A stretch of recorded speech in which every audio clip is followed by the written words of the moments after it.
Hey guys, we just wanted to start this episode off a little bit differently than normal. We got some very bad news this past week, and we wanted to share it with our listeners, specifically our longtime listeners. Our good friend Jack, whom we often refer to as the Godfather on this show, specifically because we wouldn't have this show without him, unfortunately passed away this past week. We had to say goodbye to a very close and dear friend of ours. And we just wanted to share that tough news with y'all. He was on a lot of our earlier episodes, the first 62 shows that are archived on our website. You can listen to all of those. And he was on a few episodes after that as well. Juice, I think you have the notes handy, right? In case anybody wants to go back and listen to some of those. Yeah, if you'd like to listen to Jack's episodes in the widely available format, Spotify, any kind of streaming service, he was on 63, which was Event Horizon, 64, which is The Conjuring 2, 71, Deep Blue Sea, and 94, Underworld, Blood Wars, 89, Krampus, which is an infamous episode, 100, Get Out, and I believe his last episode was 134, Jigsaw. So you can listen to all those on all the regular formats. Yeah, it's incredibly sad day for all of us. We're all pretty blindsided by this. And we intend to have a little bit of a longer conversation about Jack and his role in our lives, as much as this podcast as well, at a later date. But we wanted to just put that out there now because we're feeling it right now. So want to give our love to the Giannini fam, including our other former co-host Ross, who is very much in grieving right now, as we all are. But we just want to show our love to these folks, and we hope you guys will share that love too.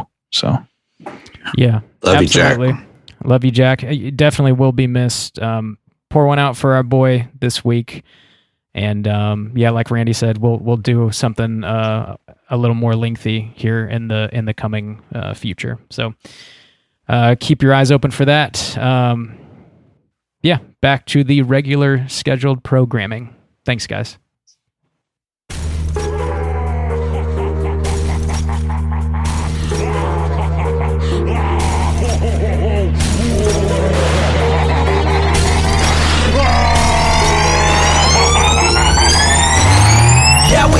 Chillin', serial killing, pre-cool villains on the mic, got you reeling. 5-star rated from the floor to the ceiling. If you get your 1-star, no time for feelings. Got a demon DJ on the 1s and 2s by the name Beelzebub, so don't get confused. So grab a seat by the fire, roast them all over too, and prepare to hear the legend of the Straight Chillin' Crew. What up, nerds, and welcome to another handsy episode of Straight Chilling, the weekly horror movie review show where you chill and we kill, slice, dice, and chop up yet another horror movie. My name is Bob. I'll be your host for the evening. This is episode number 377, recorded on Sunday, June 26th, 2022. Tonight, we're talking about the latest from Scott Derrickson. The movie is The Black Phone. Before we get into it, let me introduce everyone else on the show tonight. First up, calling in from Washington, D.C., we got our boy Randu. How do? Ring, ring. Hello, gentlemen. How's it going? That was a long way of getting there and did not require an extra bump because I was too lazy to acquire one. Well, that's just fantastic. Thanks for bringing your A game, Randy, as always. Oh, yeah. Believe it or not, that is my egg game. Rang, rang. It reminds me of that like interstitial from the Outcast record Stankonia. Anyway. That is... very specific. Let me date myself. Last but not least, calling in from South Korea, we got our boy Soju. What's up, man? Oh, what up? It's your boy Soju. Talking about a new film, boys. Brand new. So A new that there's no stain-free time to film. formulate a stain joke. Yeah. That's how fresh it is. It's just, I just came right out of the credits to this recording. Just got right out of the theater, boys. Damn. Came right over. Just like the old days. Yeah. We used to do that shit like fools. Like damn fools. What? We weren't Actually, even yeah, profesh. this used to take a solid 5 hours to do. Like straight. Time flies when you're drinking that much, though. It's true. What you got to do to make a great podcast is chug whiskey, okay? Yeah. It'll be great for you, terrible for listeners. Yeah. We can prove that.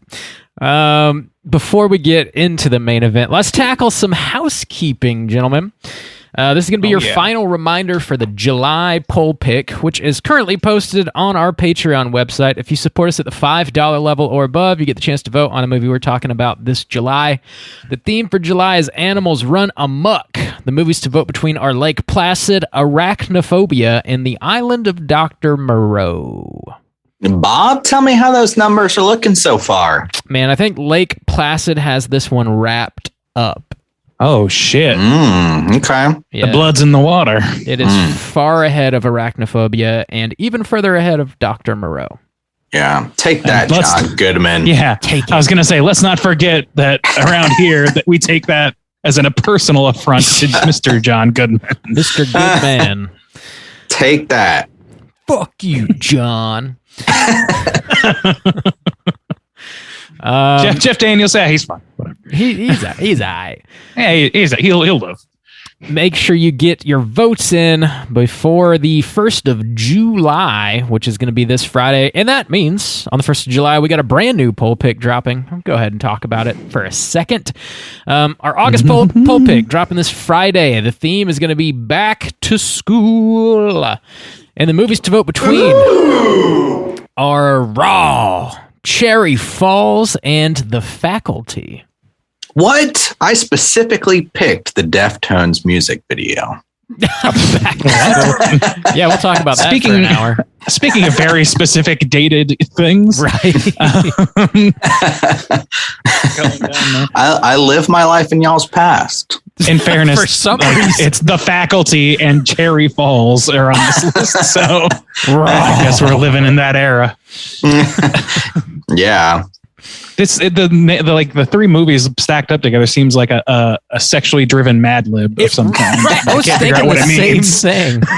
thing. Let the faculty smash your cherries raw, you know? Something. Damn. Sorry, that was Yeah. probably a Okay. little much. Well, that was a problem, and we're already on our apology tour. We are so sorry. Yeah.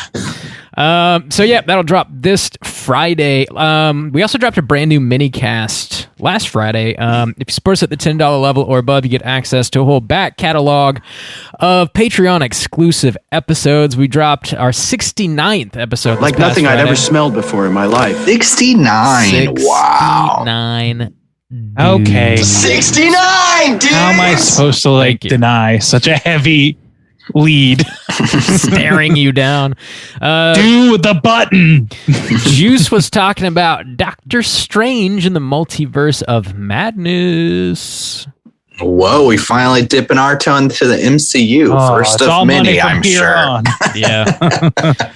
Oh yeah. First of many, I'm sure. Around here, that means big But money. yeah, directed by Sam Raimi. So, you know, it warranted a discussion. I think it was horror enough, but you can hear me talk all about that on the mini cast on Patreon. Yeah. It doesn't take much to be horror enough for this podcast, so I'm sure love- many will agree. I love We will be talking about 98 Godzilla very soon. So, I mean, we'll be talking about that. Spooky shit. horror. I cannot wait. I love the Bruce Campbell cameo in the new Doctor Strange movie where he's the Yeah. pizza papa.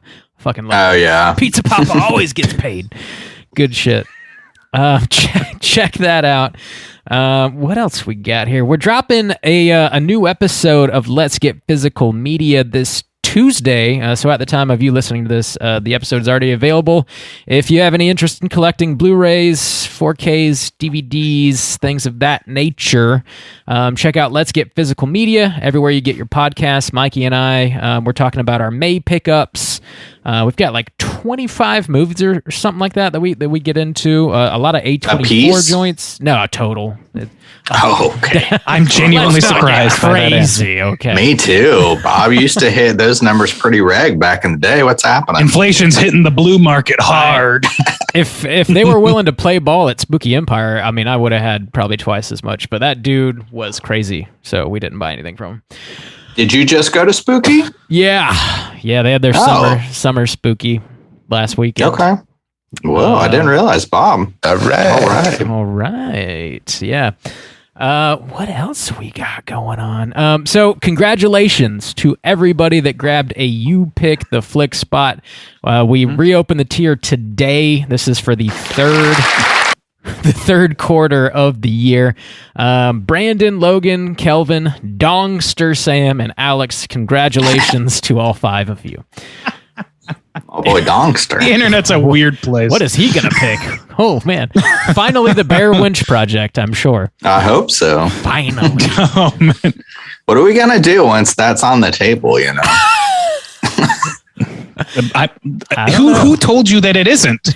Like with this podcast, we have drawn very few firm lines. That's my boy Dongster. He's also, Bob. Yeah. How do you feel about the Karma Cola that's coming up? I remember you bitching pretty hard when we had to cover Ghost during spooky season. Yes. And now it seems like we'll be covering 98's Godzilla during spooky season. Actually, that's Brandon shows that, I believe, and he's first up. So we'll be doing that probably sometime in July. That's good. Okay, so it'll be a summer pick. All right. Yeah. So it'll be Requiem for a Dream. Right? It might be. Yeah, nice and spooky and breezy in the wrong shit. way. Spooky in the wrong way. Oh, the last thing I got here is we are doing another Joe Bob watch party this Friday, July 1st. This is going to be the season 4 finale of The Last Drive-In. So make sure you're there hanging out with us. We drop a Zoom link to join the watch party just before showtime. It starts at 9 p.m. Eastern. And you can find that link on our Instagram, Twitter, Facebook, everywhere. And we'll see what he's showing. Hopefully he's got a couple bangers to end the season with. Okay. Yeah. Joe Bob. That's all it's going to be got. Godzilla 98. Dude, I would shit. Rob, you can't watch it twice. I mean... No, you're right. There is a Godzilla 98 and The Lodge, but you have to watch both. That's the Godzilla rule. Anything I forgot, gentlemen? Anything you want to throw out there? No. I'm good. All right. Our house is clean. This house is clean. Let's get heavy prompting. It's very helpful. Yeah, I'm here for you, buddy. Clean. Let's get into the main event. We are talking about the Black Phone, and we're kicking it off with the back of the box. What's on the back of the box?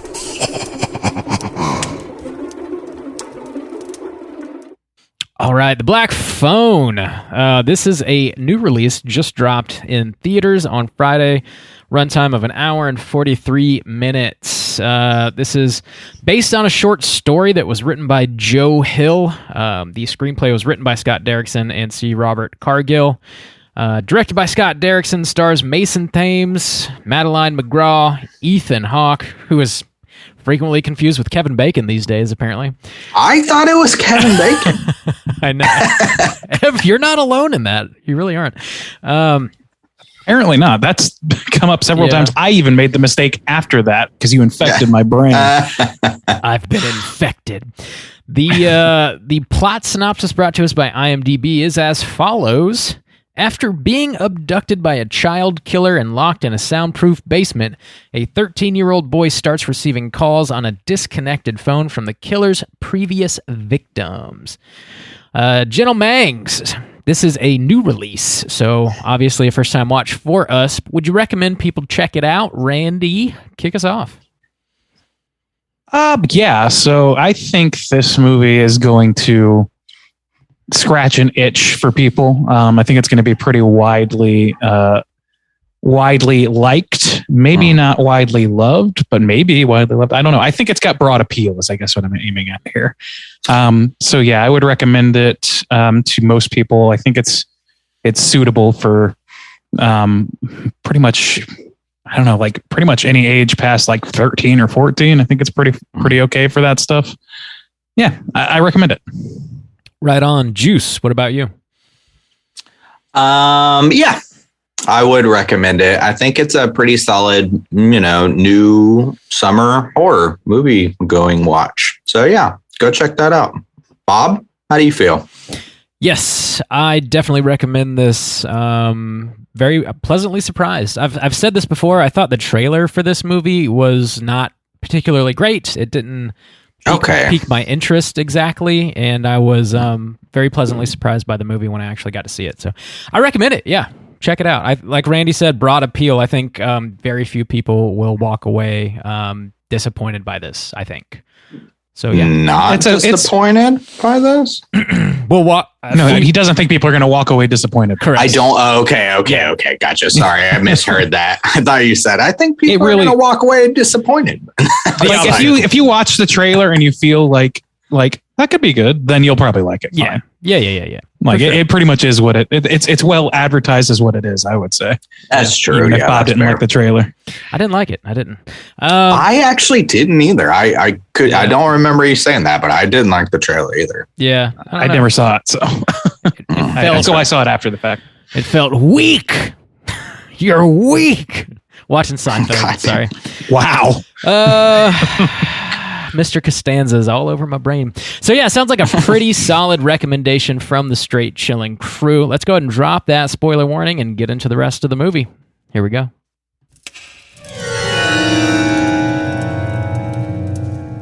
Spoiler warning.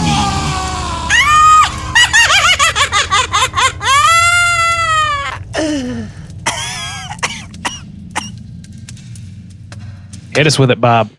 I got the plop. Here we go. Thank God. This movie is set in Denver, Colorado, 1978.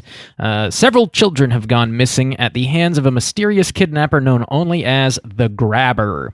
Our main characters are teenage brother and sister Finney and Gwen living with their single alcoholic father. Gwen has dreams about the Grabber that contain details that haven't been released by the police. Two detectives interview her about this at her school.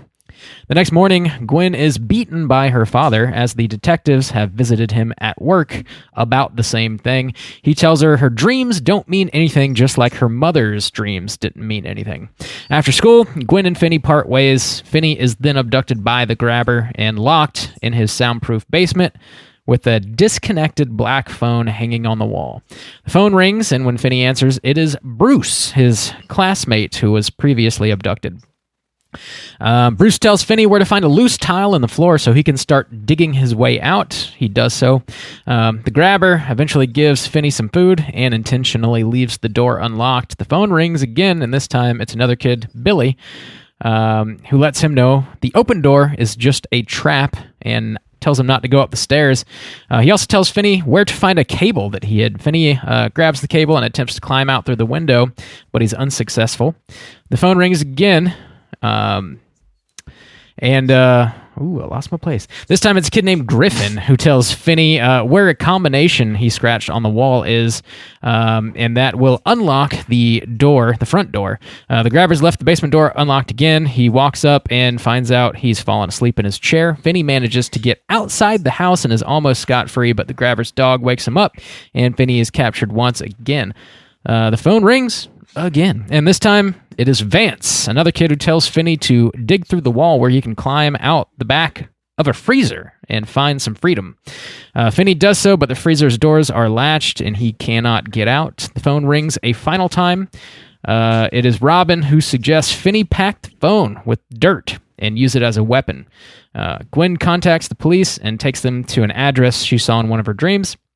At the same time, the grabber comes after Finney with an axe, and Finney uses all the help that was given to him to defeat the grabber. He trips the grabber with a cable, causing him to fall into the hole he dug, landing on the window bars, snapping his ankle. Finney then beats him with the phone and forces him to listen to the receiver as all the previous victims taunt him before Finney snaps his neck.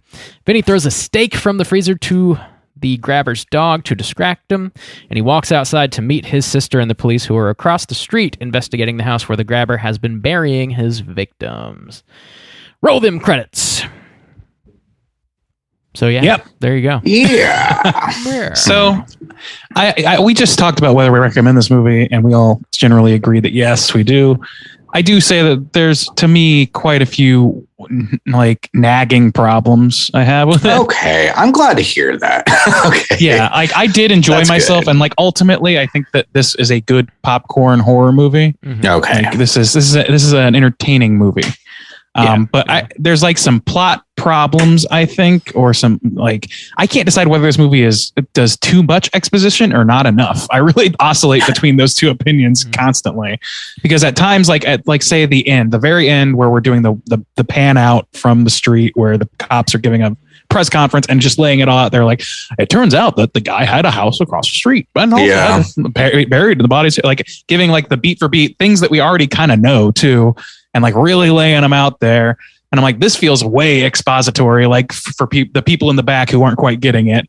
But then at the same time, we have no explanation or no exploration into the supernatural elements of this other than it just is. And we have no understanding really of what this guy's deal is. Yeah. So, why? Yeah. Yeah. And the thing is, like, for the entertainment factor, those things don't really end up mattering. Yeah. it just still like, and I think this movie rides heavily on the back of just some A+ child actors doing their fucking job. I agree with that. I like that we don't get a backstory on the grabber, and like we don't even like know his name, and I'm totally fine with all that. I think he's effectively I can live with that too, terrifying, and I think Ethan Hawke fucking kills that role. And you know, we only see his face like very briefly a couple of times because he's just wearing the mask the rest of the time, but his eyes are so menacing, and the way he moves his body, I think he just kills him, man. And I think it adds to his spookiness that we don't know a whole heck of a lot about him. I agree with that. Go ahead, Juice. I'm sorry. I was going to say, I like the shots that they set up some good tension. Well, they did have a few kind of cheap jump scares, in my opinion. I like the more, serial killer aspect where he's sitting in front of the door and awaiting, as opposed to kind of the ghosty supernatural, the girl's a medium aspect. Those were like a little, like, I don't know. When I watched this trailer, I didn't really care for it. And then when I watched this movie, I kind of felt the same way about the trailer, but the elements that were good enough to kind of pull me into the, like, yeah, this is good. It's entertaining. I can nitpick and I have story problems and stuff, but it is good. But it's still, there's something I can't quite put my finger on that feels like something very important is missing from this movie. It's like if you made something and realized that if you cooked a meal and realized you didn't put any salt in it, like, yeah, it's still edible, it's still cooked right, temperature wise, but you just didn't add salt. There's something about this movie to me like that, where I'm just like, what is missing? It's missing yabos. Salt. Well, damn it. I don't know. I would argue that the salt is all there. It's maybe over salted, but it does not have the substance underneath necessarily. Not enough fresh cracked pepper. Too much salt. Too much salt. Not enough. Tortilla, protein. Whatever. Any protein, Randy? Yeah, not enough protein. Yeah, I mean, to me, it's like I agree wholeheartedly about the supernatural aspects. I understand that gives this movie a lot of like license for visual flair. It gives it some storytelling beats that I don't know what they would do instead. I'm sure there's other options, but my thought the whole time was like, okay, I don't really understand where this supernatural element is coming from. We never really find out what happens with the mom or why she had killed herself or like any of the relationship with her dad. It just seems like, to me, if you excised that whole thing from this movie and instead had some sort of other like like notes hidden in the walls or some shit like that from the other kids for like detailing their exploits, something like that. I don't know.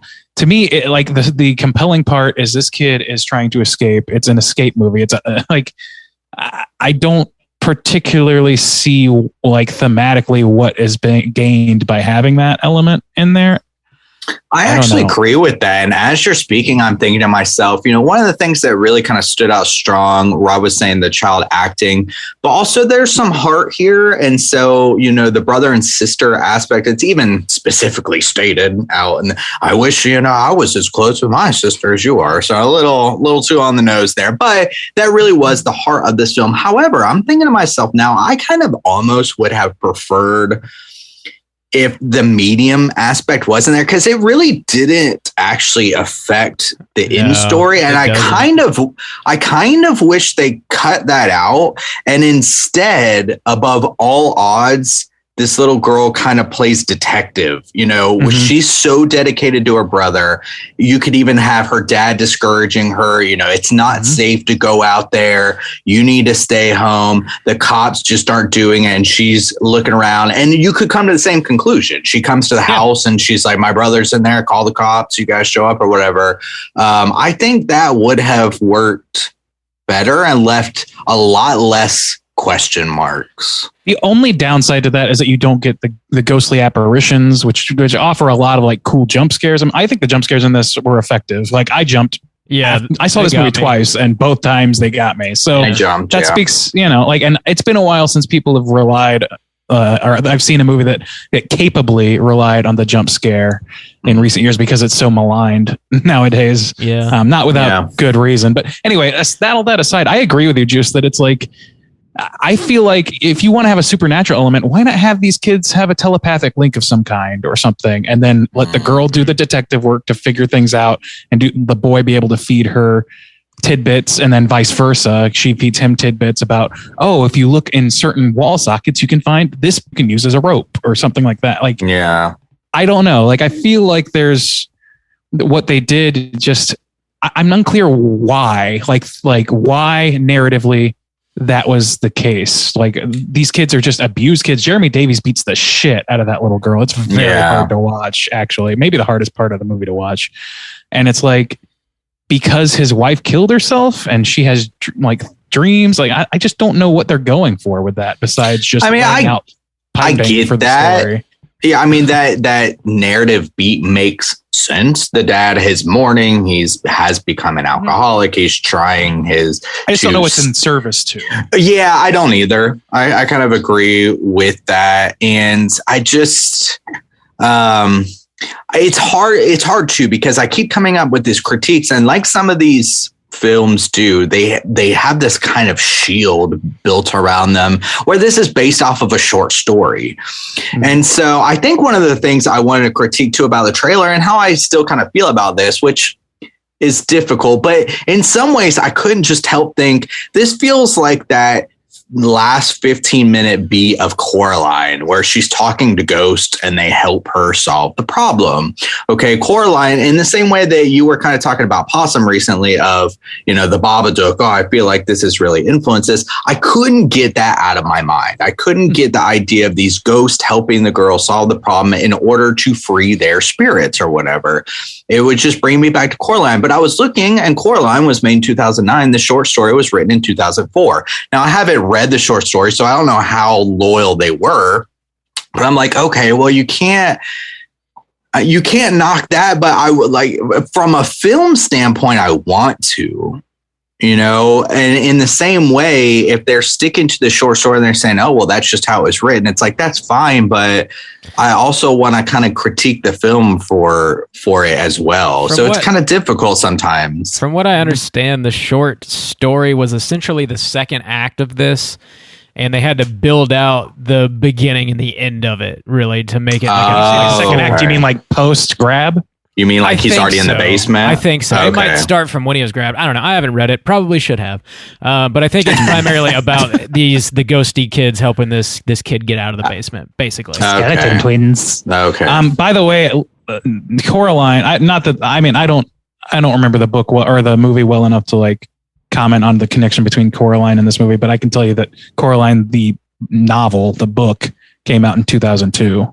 Oh, okay. Well, that kind of, I didn't realize, I honestly did not realize that Coraline the film was based on a Coraline book. I did not know. Oh, it's a Neil Gaiman book. Yeah.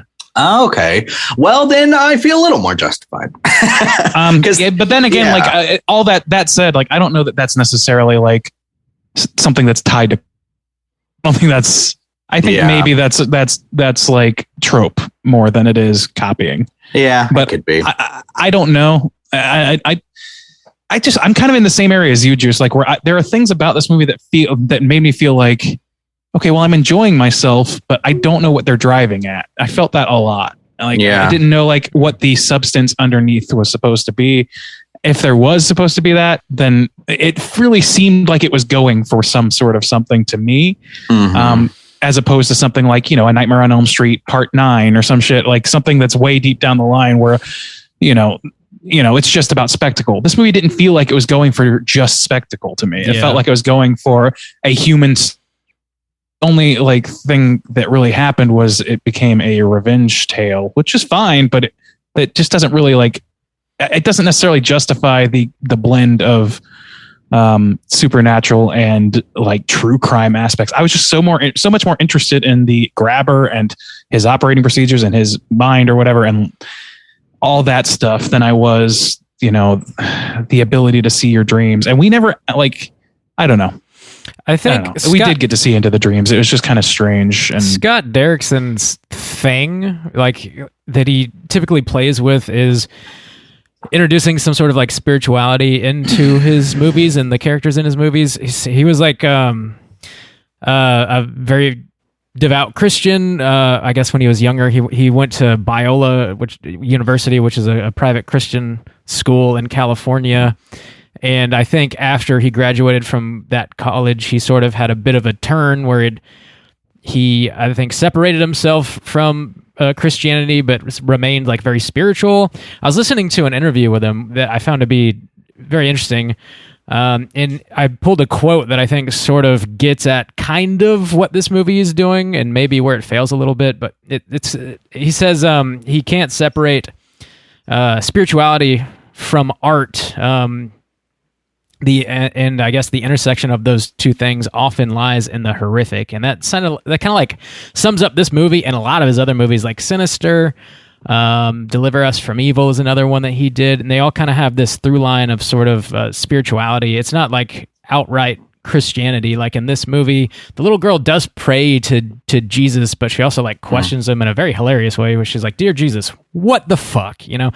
Like there's sort of like this vague spirituality in this movie that I think like you guys are saying, it doesn't quite get at a point, but it just sort of is baked into, I think, the way he wants to make movies.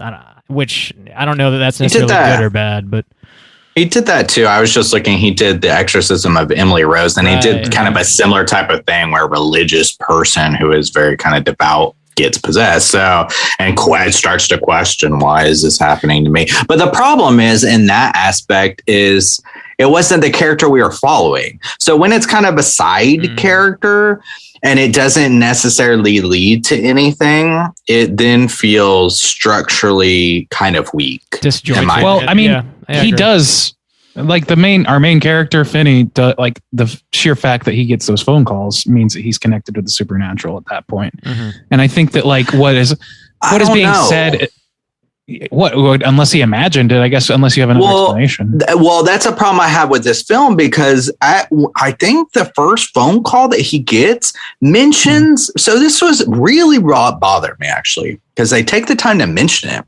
Mm-hmm. That the grabber can hear the phone ringing. Mm-hmm. They specifically mention that, and it plays into the story 0% from what I could tell. No, I agree with the only thing it plays into is it sets him up to be able to hear the ghosts on the other end of the phone when he's getting at his the very end. That's true. Which why not just do that? Like at that point. Yeah. Like I feel the same way. I was really hung up on that as well. But also like thinking about the grabber as well, like okay, you have this really abusive piece of shit dad that they live with, deadbeat dad, drunk, and you've got this grabber, and both of them beat kids with a belt within an inch of their life. I think they're trying to draw a parallel there, but I don't know why. Like, I don't know. At the end, the dad is from his kids and seemingly gets it. They didn't say that outright, but it's like, I feel like there's machinations here to make some sort of, to make these connections. I don't think I'm connecting these dots by accident. I think they're there for us to connect, and I don't know what the purpose of them is. I think Scott Derrickson is really just trying to tell us that we should not be naughty boys. That's the point of the movie. Well, okay. That. So that's another good point, though. Randy's right. They set up these things to connect these dots and have it meaningful. But I don't feel like the movie ever does that. And I'm definitely not one of those kind of people who's like, I want you to really, paint it out for me in the end, really exposition what it is. But I don't think they make the connections because the implication is there. That was great that you pointed out the idea of the dad beating the kids and then this aspect. And they could have drawn the connection to the phone in this kind of way. Is, the naughty boy thing would be that this guy suffered child abuse right in that same basement. Maybe his dad beat him there because he say he grew up in this house, because he's talking about the phone and he's like, it doesn't work. It hasn't worked in a long time. And I was down here. I thought he said something about being down there as a kid. Yeah, I think he did too. And so in that way, you're thinking, okay, there's some kind of connection here. Mm-hmm. But they never make that matter in any kind of way. They never explore that. Exactly. They never have a moment where the grabber is talking with Finney and is suddenly has a pang of recognition of himself and the character of Finney or something like that. Yeah. It doesn't seem like that happens. And it seems like that's what would logically be set up there. Cause I agree.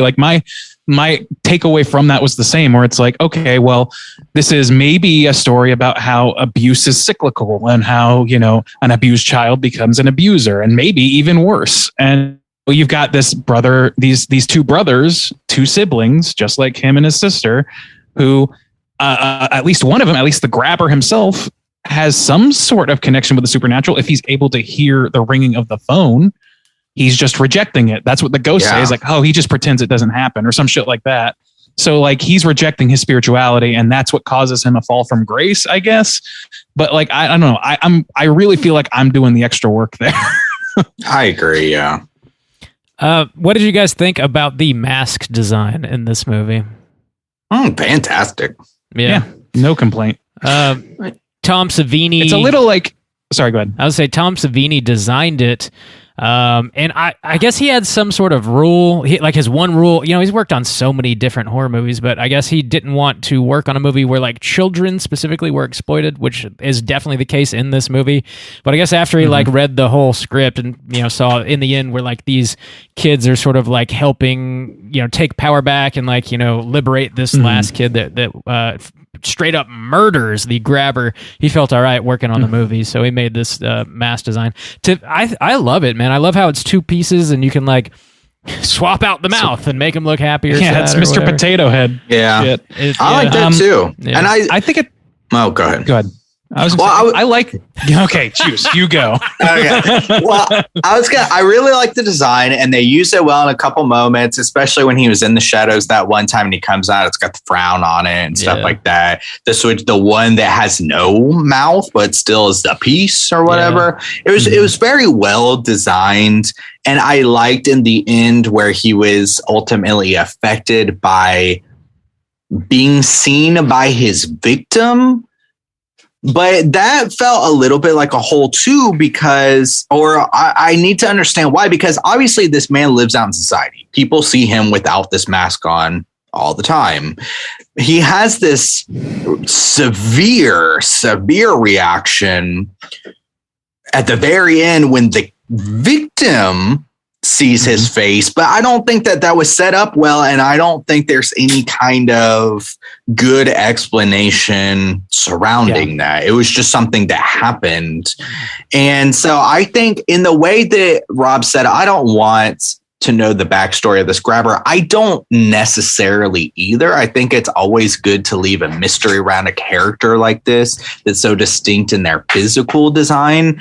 But this one, especially when you're dealing with serial killers, it needs to have a little bit more, in my opinion, psychological background. I think in this movie in particular, because of the reason we were talking about, like where to me, it's like, if you're going to try and make a parallel between your killer and your victim, you need to know a little background about your killer to make that happen. Yeah. And we know a little bit about him. We know enough to make a connection, but we don't know like exactly what is being said. Or at least I don't, I feel like I'm making the connections work for this movie rather than the other way around. Yeah. And as far as the mask goes, I really do love the mask. It's truly it's an iconic mask that I think you're going to see quite a few of them on Halloween. I think there's going to be no shortage of them. And certainly if this movie does well enough, I'm sure they'll make a terrible sequel or two. So, the grave phone. So I think it's going to, the mask is going to have a life outside of the movie, but yeah, as far as like the pathos of this character seems really important to know if we're going to be making this connection to the victim directly. And we just don't really get a full picture of that. The idea that he like screams in horror and almost pain when the mask is removed at the end of the movie, even as his leg is broken, the thing that he's, oh my face. Yeah, I think he says my face, which is a very like comic booky reaction. That's like, just, I don't know. It doesn't, to me, it seems kind of out of nowhere. Like I could understand that being a piece of the pragmatic killer's workings, even if he's psychologically damaged. But that just seems like it's not set up at all, and that's how the kid succeeds at the end. He would not have made it if he didn't take that mask off and the guy didn't freak out. Yeah, it's true. It's a bit of a hole for sure. It's a plot convenience, so I guess Finney can get away and get the upper hand, which it doesn't bother. Like I don't disagree with these at all, but I guess they don't ultimately bother me too much. Like the movie could have been tighter and could have driven a message home and could have been like a home run. It's just not quite there. And maybe it's because they took the core of that short story and just sort of like filled out the beginning and the end. And it wasn't stretched it. Yeah. Yeah. It wasn't like written intentionally from the start to have this parallel, connected, and they kind of tried to add it later after the fact, I could see that being an issue, and maybe like Joe Hill didn't want something like that to be added to his story. Who knows? I'm totally speculating here. I don't know. Overall, they don't bother me too much, but I see what the points you guys are making, and I do agree. It could have been more impactful for sure. Yeah, I feel like pretty simple. Like again, like this is still an enjoyable movie. I walked out of this satisfied with what I got. I feel like I got largely what I anticipated I was going to get, which is an entertaining movie about kids being abducted by a dude in a spooky mask. And then, it's entertaining in the fact that it can justify that title by, like you said, like Tom Savini was hinging on the fact that it becomes ultimately a successful revenge movie at the end of the day for all these kids that got grabbed. But here's another thing is like, and maybe this was a concession on that front, but is the grabber supposed to be sexually molesting these kids?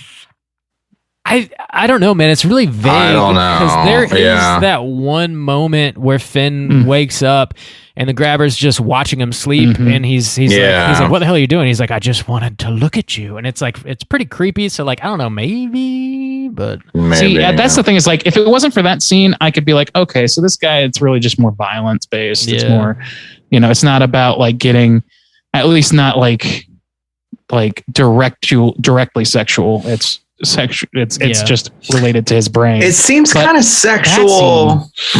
It seems kind of sexual when they always pan to the moment when he's waiting for them to come out to beat them and he's shirtless, because he's not shirtless when he goes down there. And when he's naughty boy. Yeah, when he's ready to punish them and he's not wearing a lot of clothes, that seems. And one of the ghosts, when he's getting warned by Billy or whoever it was, the Billy or whatever that ghost was, is like, he's like, he wants you to play naughty boy, and like he can't continue unless you play the game with him. Yeah, he can't go on to what's next. And then he goes, "What's next?" He's like, you don't want to know. So that could be, it could be just the beatings, or that could be something else. Anything, yeah. Could be.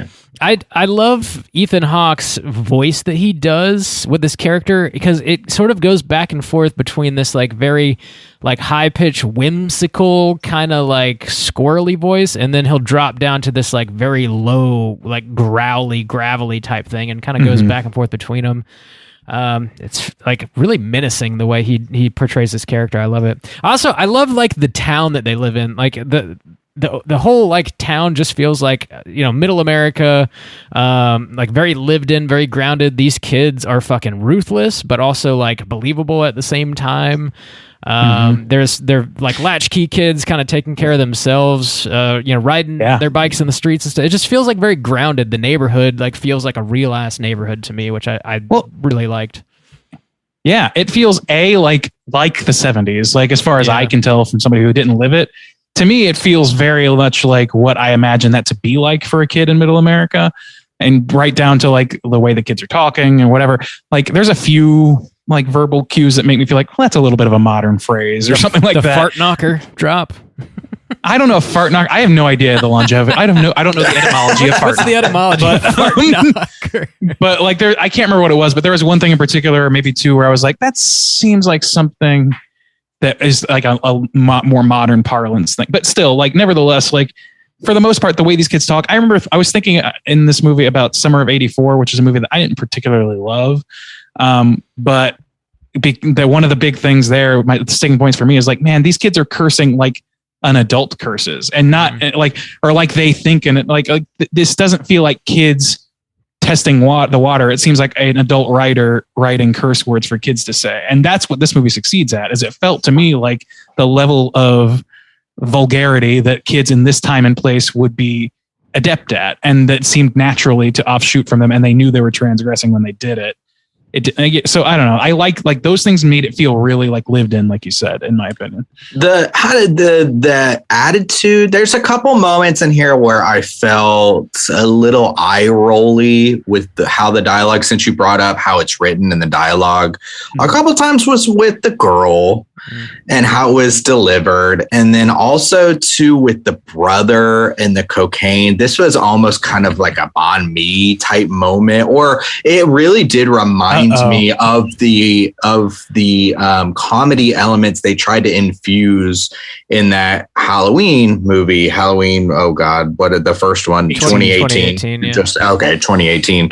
And where the guy comes in, he's doing coke or whatever, and he's freaking out. And they did tie it into where, oh, this is his brother, but just the beat of that, and then a couple beats of the girl, just felt kind of try hard to me. I don't know why that stuff kind of bothers me in some way, but that's how I felt. I just felt too try hard. I felt that way in the first scene where she's getting interviewed by the police. Like, I understand her like lashing out maybe once or whatever, but they really let the girl kind of like go off to a level where no school principal is going to sit there and not like talk to the kid and be like, you shut that up right now. We're not doing that. Like, I don't know. Ridiculous. That felt a little bit not. I don't know if try hard. If it was try hard so much as it was just like just let this happen. We need this beat. I thought it was hilarious, honestly. Like, probably not look, the and most that's realistic, but funny. You know? See, I think that's the thing. It's manufactured. Sure. Yeah.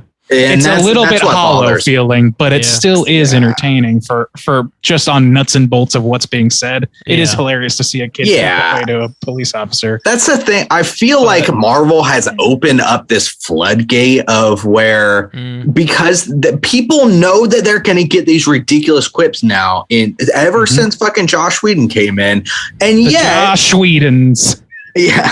Well, thanks, Josh. Old Josh. You fucker. Joshua Whedon. Scott Derrickson did direct the first Doctor Strange movie, which is a pretty quippy one. So he went through the school of the MCU, and maybe that rubbed off a little bit. But I think it's the same kind of idea of, we know it's coming. It's so manufactured, but because it's charming enough, you can't, but it just feels, it depends on the performance, plasticky a little bit. Yeah. I think she does a great job with that material as an actress, that's the reason that it is enjoyable. A good job. Yeah, and then it makes you want to find her endearing. Yeah, so, but then again, it's like they're manipulating your emotion. Yeah, exactly. And Bob's pretty easy to play. Oh, thanks, man. I appreciate that. Tell it to Threads. You are. To Threads. I mean, his favorite Stranger Things is season 3. Come on. Dude, it's so good. That's the quippiest. Exactly. Probably. Exactly. This girl, the girl that plays Gwen, what is the actress's name? I gotta find it. She was hired for the job, and there was some sort of Madeleine McGraw is her name. There was some sort of like conflict with scheduling to where she was hired for the job, but she couldn't make it at the start date. And Derrickson went to Jason Blum. This is a Blumhouse joint. Went to Jason Blum and was like, "Hey man, like the little girl that we hired can't do it." And he's like, "I'm not making this movie without her." And Jason Blum was like, "Are you sure?" And he's like, "Yeah." So Jason let him like push the start date back 6 months. The movie was delayed for 6 months. Damn, dude. Just to make sure she could be in it. And honestly, That's nuts. she kills it. Like I kind of get why. She does. You could do a fuck ton worse. Certainly. Yeah. But I also think you could find somebody comparable, but like with kid actors in particular, that is a tough game. So I get it. It's tough for me because it's hard. I think she does a good job. I don't know if the character is necessary. The character, in a way, because of those moments, feels slightly manufactured. So it's hard. I keep going behind those things of like, this is how some person, I can't help but see the writer behind this person. The girl and the character herself, I like. But also, too, it's so manufactured that also there's just kind of this shadow ghost of an just a man writer, Joe ghosted onto it. You know what I'm saying? He exorcised this writer from this little girl. Well, you know what I'm saying? I can't fully separate. I can't fully get into this character and be like, this is the character. She's completely becoming the character. I can't get rid of that manufactured element. That seems true to me as well. And I think that might also just be kind of like, this is, at the end of the day, I feel like this movie fits into the sinister realm, and the sinister, the insidious is that realm very nicely. And all of those have elements of that to me. Even the best ones have a few characters that just seem kind of like, I don't know, very manufactured feeling. And I feel like there's some of that with her, but because she is so charmingly adept at doing what she's written to do, I think that we kind of like give it a pass to some extent. But you're right to say her, what is her arc really besides those, like, she kind of she loses faith in Christ, but gains faith in her own powers and gets permission from dad to pursue those powers despite having been beaten with an inch of her life several times over the issue. I mean, I don't understand. I just don't understand what's being driven at. And I don't know what the value of it is it feels very separate to me. I will say that like the actor who plays Finney, I think his name is Mason something. I just saw it. Mason Thames. Yeah. Tim's. He I think is an even better actor. Like he fucking like, honestly, like I see none of the manufactured feeling from him that I get from her character. And I think it's because his character is just in a situation that's easier for us to wrap our head around. It's not convoluted in it's spiritual powers, but is it spiritual powers? Or is it like, I don't know. There's none of that. It's just like, I need to escape. The simplicity of what he's driving towards really, and him being like needing to stand up for himself. That's a very, very, very universal story for most people. I think that makes the actors like challenge that much easier. And so his excellence like just shines even more to me. I realized when we were having this conversation about the manufactured and separating the characters from the writing and the acting and stuff like that, I was like, we're going to have a very similar discussion next week. Yeah, we probably will. Listen to the end to find out what that's about. Yeah. Did you guys, you guys watch Righteous Gemstones, right?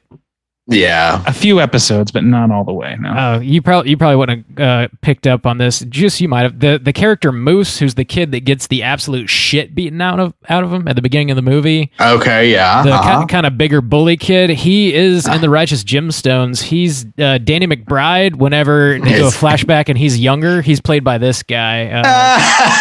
J. Gavin Wild is the actor's name. Damn, I did not pick up on. He looks that kid's voice is amazing. Yeah, I don't know. There's something about his voice. It's like it feels like, I don't know. It reminded me of like maybe like bully characters and like cartoons. He just has that perfect cadence. Yeah. In the Righteous Gemstones, he plays a young Danny McBride so well. He really does. He's got the same mannerisms and like cadence. Yeah, he kills it. He Get really off my kills stoop, it. motherfucker!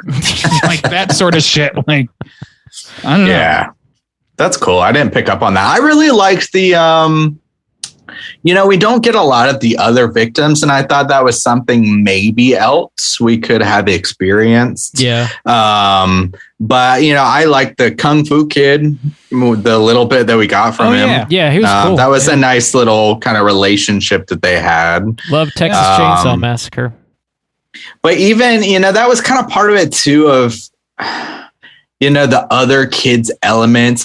I feel like, to draw another food comparison, and actually it kind of fits with Randy's salt explanation, and that might be warranted. This movie kind of feels like a Golden Corral. Okay. It gives you a little bit of this. That's cruel. Well, hang on. It gives you a little bit of this and it gives you a little bit of that.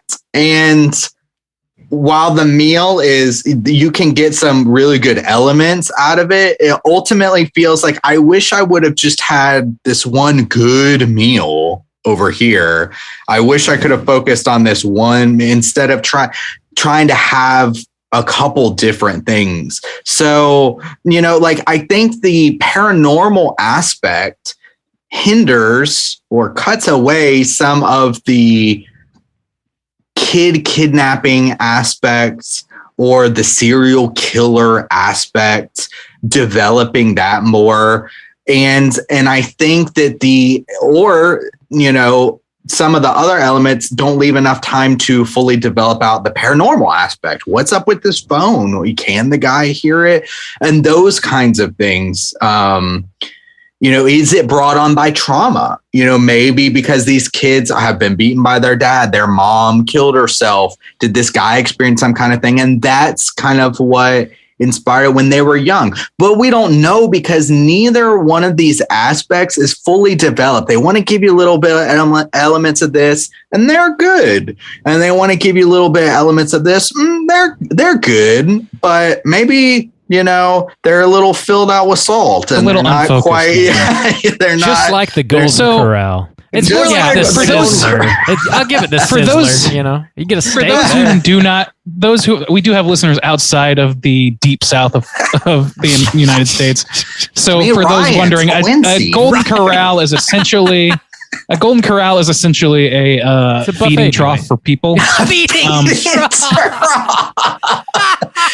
It's a buffet, right? Yeah, you can get pizza and mac and cheese and fried chicken and spaghetti and And meatballs. none of it will be all that good, and most of it will make you hurt Shit after. in your pants. You're shitting in your car on the ride home. That's Oh, you just But ate you 14 can- buttered rolls and you're shitting your pants. You One can trough to get the other. butter rolls, honey butter They're rolls. so good. They're so good. That's so good. And then you ate There are ice other, cream. There are other places with yeast rolls. Soft Guys, I serve. assure you. Soft serve goes in and comes right out. Comes right out. Dude, son. you Yeah. could fill It comes with out somehow anything. softer. Put gummy bears in your soft serve. That's God's soft serve right there. Like nothing I'd ever smelled before in my life. Dude, when I was growing up and we went to church, dude, after every Sunday when I was young, we'd always stop by like a Ryan's or Quincy's. Dude, me too. When I was very every young, time. Quincy's or Ryan's, it's those two. That's Dude, the it church was- people that place. was their That's the place. Southern Baptist place. All right, I was- kids, load up. My family wasn't much of a corral fam, but I mean, I've been there a handful of times. I've been with the boys a handful of Yeah, times. it's a special place. I used Amongst my many protests, I could each put time, I'm sure. candy corn on my ice cream. I mean, That's a special place. Oh man, dude. Yeah, between that and CC's, y'all had me over a fucking barrel. CC's. Jesus, dude, when you're broke in college, yeah, you gotta do what you gotta do. Do what you gotta do. Yeah, it's not gonna make me any less broke to have to buy Pepto-Bismol. So. Randy, they have a mac and cheese pizza. They have a taco pizza. Yeah, I'm aware of the they have a dessert pizza. It's got icing on it, Randy. Come on. We have lost the no track. place to get that besides CC's. It's like no place to get icing. You know, you put icing on bread, and you know what some people might call that is cake. Or a cinnamon bun. You're way out of line, Randy. Or a pastry. Just get me a pastry from somewhere that does not pull it out of a fucking Costco bargain bin. Oh man. I don't know. We could land the plane. I think we touched on most everything in this movie. Is there anything you guys want to talk about before we rate it? We could keep talking about Ryan's for another hour. Dude, let's bring it back. That's a good analogy. That sounds like it's time for ratings. Let's go ahead and do this. Out of 5, Juice, why don't you kick us off? How do you feel about the black phone? I feel okay. Good in general. I didn't want to bring up these kind of negative feelings in my recommendation because, you know, it's a new movie and it's solid. It's solid. Now, where I have seen some things, you guys were like, we really should cover this movie. And I understand that, you know, I do think it's got some general broad appeal, but I've been seeing some people like pop up in the Slack and saying, like Wes was saying, like there was a standing ovation at the end. I was like, I don't think at the movie festival that good. Yeah. You know, I get people liking this movie and I get, you know, the ending of being, but I really think that this movie, it's got a bit of a manufactured feel to it. The good elements, the design. The design is good. Kevin Bacon kills it. I'm just Ethan Hawke. Bacon, we love your work. Ethan Hawke really does a good job in bringing this character to life and this kind of mask to life. You know, I think the mask is cool, but you really do need something behind it, the eyes, the kind of voice, the personality to bring it to life. And I think that he does that well. All the kid actors and actresses do a really good job. I did like the heart between the brother and the sister. So those were the positives. Some of the negatives, there was even some things we didn't touch on. For instance, this was bothering the shit out of me. Okay, so 3 of the kids that we know he grabbed. One of them was that baseball kid, and he was like a bigger kind of kid. Another one was that kind of bully kid that we see playing pinball or whatever. And the other one's the Kung Fu kid, okay? He's put these kids down there, and even with Finn, or what, that's his name, right? Finn? Yeah. Finn. Mm-hmm. Okay. Even when he does that, there are so many weapons down there. For instance, when he takes the back of the toilet off and busts through a concrete wall with that, I was like, why has nobody stood behind the door with that fucking toilet thing ready to whack that dude in the fucking skull? Like, none of these kids who are like, one's bigger, one is like fucking ready to fight, and 2 of them are like ready to fight. And he leaves glass bottles down there. Several times we see glass bottles breaking. Mm-hmm. It's like somebody would have fucking it's not that they weren't able to kill him or but the whole idea is these victims are trying to piece together for this kid almost like this puzzle of how you can escape. And I was like, one of these fuckers would have tried this to the point where that guy wouldn't leave glass bottles down there anymore, or he wouldn't leave a fucking porcelain toilet seat down there. Those kind of, or also too, when he busts through and if you open the freezer, you would see a giant hole in the wall. Now, you know, that might not match up with the timeline, but I was just thinking like there's too many holes in this serial killer aspect that just don't make sense. And then there's a ton of holes in the paranormal aspect that don't make sense either. It bugged the shit out of me that they said he can hear the phone too. And it didn't really matter or do anything. I don't necessarily need an explanation for the phone or why it works. but don't kind of throw that little tidbit at me and not make it matter at all. Also, ultimately the sister's whole experience doesn't really matter.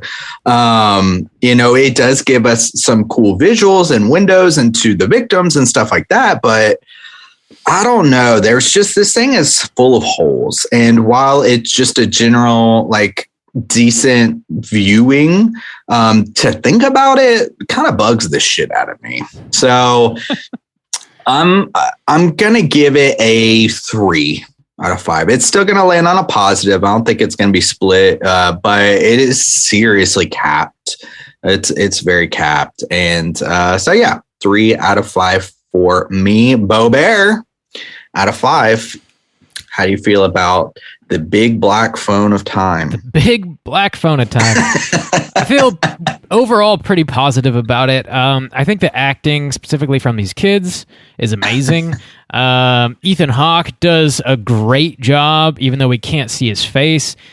I absolutely love the mask design. It's like the most memorable mask, I think, since like Scream, really. Like, most of the really memorable masks came out, in like the 80s, 70s, but like this really sticks out to me. I love the design. I think Tom Savini killed it. I like the blending of the ghost story and the like kidnapper serial killer guy. Like, it's an interesting sort of blend. I don't think they nail it. I mean, we've covered it for sure, but I think that's a cool idea to blend those two ideas. I think there's a handful of legitimate jump scares in this, and they don't overdo it. I think they ride that line just enough where you jump in your seat a handful of times, and it's effective in a way that doesn't feel very cheap. The sort of like more comedic beats with the brother, old Ziggy Sabatka, popping up doing lines of coke Ziggy. Oh yeah. And the little girl, even if it does feel a little manufactured, a little rote, I think it's fucking hilarious that she's popping off on these cops and like she's bashing kids in the faces with the rocks and like, I don't know. I love the badassery of that character, even though it is a little far-fetched. But unfortunately, I think, the biggest issue with this is that like you could essentially remove the sister from the story and it just really wouldn't affect a whole hell of a lot. Which is a total bummer. Overall, like the ride is enjoyable though. I think this is definitely a very well-made movie, and I think the story is interesting enough, even if it doesn't wholly get at what I think it's trying to get at. I think it's definitely worth watching this still. I'm gonna give it a 3.5 out of 5. Randy, how do you feel? Well, I think we're all on the right side of this argument here. I pretty much agree generally with everything you guys are saying, as we've been talking about. I feel like my enjoyment factor, I think, sort of matches Bob's. I think like the level to which I enjoyed the entertaining aspects of this movie, I think are on about the same level, where it's like, this is just so entertaining. I loved the jump scares. I loved, seeing this guy get his comeuppance. I liked a few of the quippy one-liners, even if they felt like a little bit of an easy well to draw from these days, maybe is what it is. Maybe it's really a fault with movie makers in general right now and not so much with this movie. That's possible. But to me, the problems with the plot and sort of like the disconnectedness, I just feel like this movie, it expands in sort of like odd directions what is a core story that really works. And that is the story of Finney finding his legs as a self-sustaining person who can defend himself using the riding on the backs of giants of people who have lived through horrible things before, who know how to fight or whatever. He had to acquire his nerve and his skills and his intelligence and put it all together and recreate himself as a capable person who is able to take care of himself. The little girl, like she does ultimately, that nothing saves him but himself ultimately. And that story is the compelling one. His interactions with the grabber are the interesting one. I would have been interested to see what the parallels between his dad and the grabber actually are. But I feel like it doesn't really have time to spend with that and keep it as tight and flowy as it needs to be, because we are dually focused on the little girl and the supernatural aspects she's into that ultimately don't have much of a payoff. So at the end of the day, I just feel like it's a movie that, is enjoyable, and that I think most people will sit and watch and say, like, that was a good movie. I had a good time.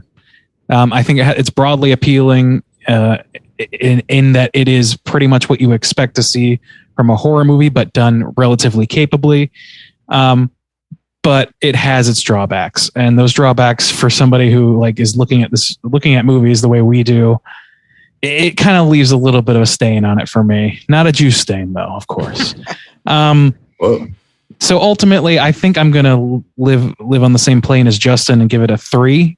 The number one thing now to me is that I am terrified that they are going to make a sequel where they either explain that, fucking Ethan Hawke's in the Cult of Thorn or some shit, or the kids are going to become the Baby Warren family or some shit. You're getting a collect call from the Further. Do you accept the charges? Yeah, exactly. Yeah, it's like, yeah. Do you accept the charges from death? Yeah, that's true. I just worry that they're gonna milk any success dry, like any horror movie does, and it's gonna have diminishing returns. And on a movie that's right on the tipping point of being good or bad, to me, it's not gonna go well. I don't think. Yeah. So anyway, that's not to do with this movie though. It's a 3-star for me. All right. With Randy's 3-star, that's going to put our aggregate at a 3.2. Let's jump into our Rotten Tomatoes segment and see what the critics and users think about The Black Phone. Certified fresh to death. All right, ladies and gents, this is the Rotten Tomatoes segment in which I'm going to have these two gentlemen guess within the best of their abilities what the aggregate positive ratings are for The Black Phone on RottenTomatoes.com. We're going to start with the critics, then move on to the audience. We'll start with Bob today. For the critics, we have 162 critic reviews counted so far. And this one is very freshly rated, so very freshly released, I should say. So I'm sure these numbers will go up over time and these numbers will change overall. But for the time being, Bob, what do you think those 162 reviews aggregated to? I think this will be largely positive. It's hard for me to imagine critics really coming down hard on this, or a lot of them anyways. So I'm going to go with an 80 on this one. All right, 80%. Juice, how about you? You going over? You going under? Where are you going? 80. That's right at the tipping point, because I do think it's going to be high. I've seen a lot of positive buzz about this. I just don't know. I mean, this guy, it looks like he's got a good kind of reputation with the movies that he's made. Day the Earth Stood Still, Exorcism of Emily Rose, Doctor Strange. So I think he's got a generally positive reputation. 80. It's a little high. I'll dip it down. I'll say 79. 79. All right.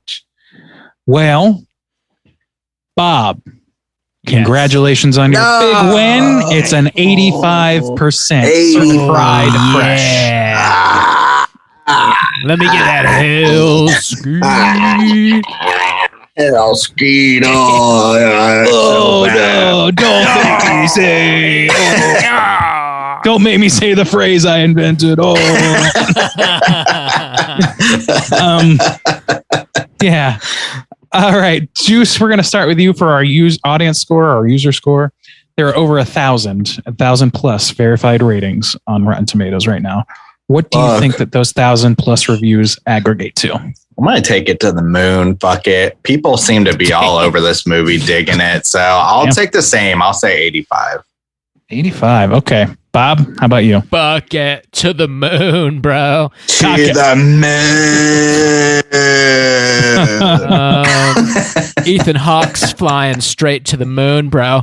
Kevin Bacon to the moon. God damn. Hawk bacon. We do not need to get into the NFT colloquialisms today. I'm gonna $1 up with an 86. Go! Ooh, 86. All right. Bob. Yeah. You swept it, buddy. It's a 90% positive. Steamrolling Bob over here. Can I get a hell sweep? Oh, boy. Ooh, she's a fancy doctor. Yeah. More like steam pile, huh, Bob? Steam pile. I didn't just So eat there the you golden go, corral, guys. all right? The critics' consensus reads as follows. The Black Phone might have been even more frightening, but it remains an entertaining, well-acted adaptation of scarily good source material. I don't know much about the source material, but everything else in there, I think, pretty much holds true. What was it? 94? That's so high. No, it was 85 for critics, 90 for 90. users. Okay. It's still pretty high, but Yeah. That's still pretty high, but I think this, I mean, if you're not looking at this literally, not looking at it as a critic, with the intention of critiquing it, you're not necessarily going to spend as much time dwelling on the problems that we do. It's true. You could just enjoy your life instead. I know. What does that feel like? We lost that ability a To long not be so time. critical of everything all the time. To the beast. Yep. So that's our Rotten Tomatoes. Oh, wait, no, I'm sorry. We do want to read one negative review from the audience, as we usually do. Please. Sometimes they're funny. Here's one that I thought was funny, but it's hard to describe why without just seeing it. So I'll try, though. So it starts with a close bracket. And then it says, in all lowercase, what is what the criminals, and then 6 exclamation points, past was and what caused it. Communications from deceased souls. Another 6 exclamation points. Very silly. Wow. Very silly. Very silly. Wow. What is what the criminals past was and caused it. Communications from deceased souls. Very silly. Put that on a bumper sticker. Half star. Half star. Half star Damn, for the half confusion. star. Half Very. star. It's not particularly silly. No, or confusing, I don't think this is a native English speaker. Maybe. Yeah. So there you go. That's our Rotten Tomatoes segment. No, all right. Oh, Lord. Oh, my Lord. Not much to add. I have a few bits of trivia. Let's go ahead and jump into it. It's totally time for trivia. Gentlemen's totally time for trivia. This movie has been coming out for fucking ever. The marketing campaign started from Universal on August 25th, 2021. Was when they first released the trailer. It was originally set for release on January 28th of 2022, got pushed to February 4th, and then was delayed yet again and finally came out on June 24th, 2022. So, dude, this came out in January. This would have been one of the best January movies to ever drop. I guess we did get Scream 5. They but probably didn't want to go up against Scream, and I don't know why February true. didn't work out. Maybe there was a big movie in February, I forgot. Maybe. But this movie was, being promoted for damn near a full year before it came out, which is nuts. That is crazy. Director, co-writer Scott Derrickson lists The 400 Blows and The Devil's Backbone as two major influences on this movie. I've never seen The 400 Blows. I definitely see The Devil's Backbone influence in here, big time though. I guess I haven't seen that. An earlier Del Toro movie about a little boy who does see some ghosts. It's I see. Okay. Solid. You should check it out. I've only got one other thing here. Ethan Hawke, I guess up until very recently, he had a rule where he would not play any villains. I guess he didn't want to be typecast as a villain. But I guess he's in his 50s now. He's getting up there, and he's at that point in his career, I guess, where he's like, fuck it, maybe villains are just fun as shit to play. So, I mean, he was in this, also that Moon Knight series, I believe. Yeah, he was a villain in that, yeah. So maybe he's just leaning into the more villainous roles now in his later life. So I don't know. That's he pretty looks cool. kind of like he's got a villainous kind of face now. He was in all those romantic comedies when he was young. Come on, just play a weird psycho now. Just do it. Just do it. Just I mean, do he's it. in he was in The Purge and shit. Like, not as a villain necessarily. It's like the same thing with Tom Hanks. I'm like, come on, guys, just go buck wild. You know, I want to see Tom Hanks play Naughty Boy. I'd see it. I would love to see Hanks play anybody but a beloved American icon. Yeah. Please stop, Tom. I love you. Dude, Everybody loves you. We don't need our love to wear off or be applied to fucking. I would love for Tom Disney. Hanks to play some some dark, fucked up shit. That would be so baller. That would be. Yeah. That'd be tight. I would be down for that. But yeah, it's just like Ethan Hawke, man. He's just doing a lot of work. It seems like to me. It's like Really? he's just a very active actor. It seems like he's in that's good. like 3-4 movies a year, and most of them are somewhat in the public sphere. Like they're known movies. Like he was in The Northman. He was in The Black Phone. He was in The Northman. Dang, I forgot about that. Big year for him. First dude. Damn. Reformed. Yeah, holy shit. There are quite a few here that I haven't heard of actually. Yeah, But getting into still, the he's just working a MCU and lot. shit. Yeah. Yeah. Ethan Hawke is getting Good for him. paid, son. Good for him. And Like the thing he is, wasn't before. Right. He was I was like, really I've never down seen in the him- gutter. Oh, broke ass. I've never seen him in anything where I'm like, I was upset to see him too. So like, Yeah. good for him. I'm happy he's still out there doing stuff. Yeah, I would never thought like, oh, he's a borderline actor. He's always done a good job.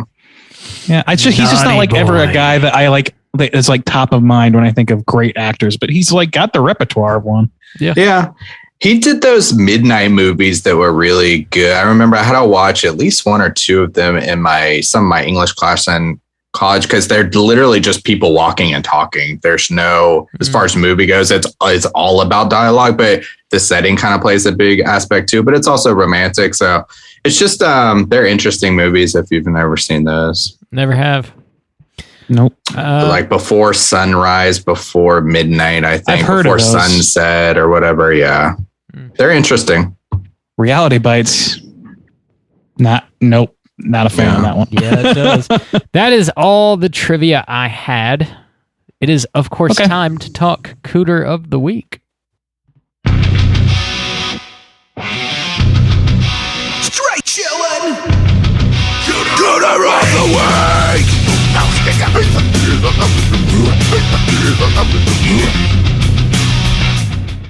Juicy J, what is a cooter and why do we hunt them? Well, Bob Cooter's a character type and a straight chillin' exclusive. Cooter must hit 3 of these 5 points to be considered a cooter, and we want the cooter with the most points. The 5 points of cooterdom are sexual deviance, manipulation, smug arrogance, overall looking at attire, and overall patheticness, boys. Speak English, Doc. We ain't scientists. Dude, we have turned this into a science. Do we have a naughty boy cooter this week? I think the answer is pretty clear. Let's play Naughty Boy.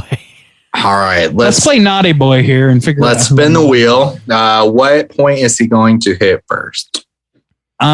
We're gonna go with manipulation to start. I think. Yeah. So the man is clearly manipulating every aspect. He tries to trap these kids. Clearly he does trap these kids. He manipulates them into getting into his van, into like being holed up in this basement, into thinking that they can maybe get released when he has no intention of releasing them, into playing the naughty boy game, or even like, I was thinking about releasing you. Oh, that little shit that game. Little pouty, petty bullshit. Yeah. Oh God. Oh God. I feel like sexual deviancy is in the mix. Like, even if only on the basis of he does not target anybody except for young boys. Young boys. And he wants to play naughty boy. And he's not all like scrappers largely. And he's not wearing a shirt. Also, too, that first shot, wasn't he like in his underwear? In the first shot where he's sitting in the chair? I think he was in jeans, but I could be wrong. I don't think it was. I don't think it was underwear though. I for some reason, okay, all right. I was just in my mind. But yeah, he's shirtless for sure. Okay, I just wanted him. So looking at attire, the man can't not have his mask. That's yeah. He's got mask issues. Looking at attire, he's got big old dildos on his head. His little horns. The horns? Okay. Yeah. What kind of dildos are you playing with, buddy? I don't know if we saw the same movie. No! Oh God. That's a pointy dildo there. Ooh. It is, man. I thought there was one top of the mask where they were kind of rounded off, but I could be wrong. I mean, you're really looking. That could fit in my ass.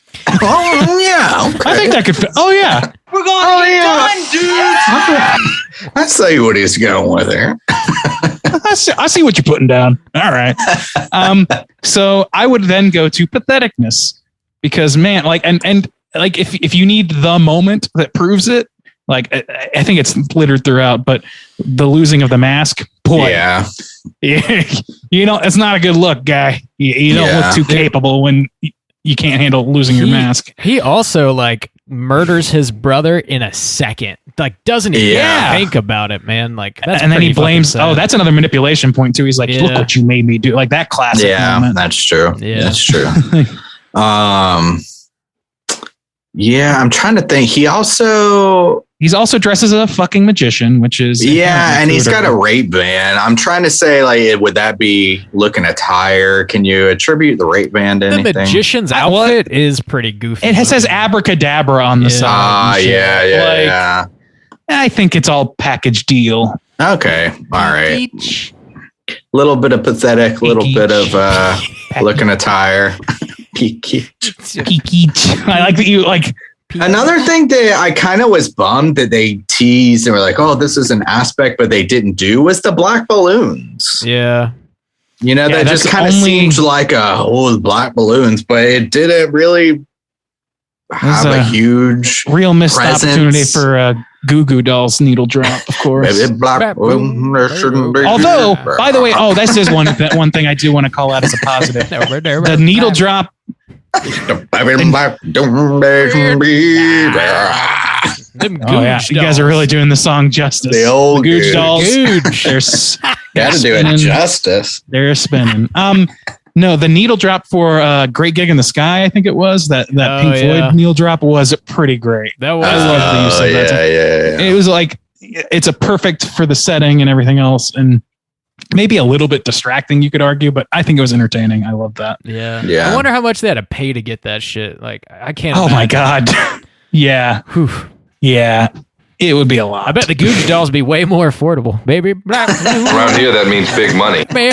He's just got that. Get the Gooch Dolls on the horn stat. Hello, give me the Gooch. Mr. Gooch. I'd like rights to your Black Balloon song.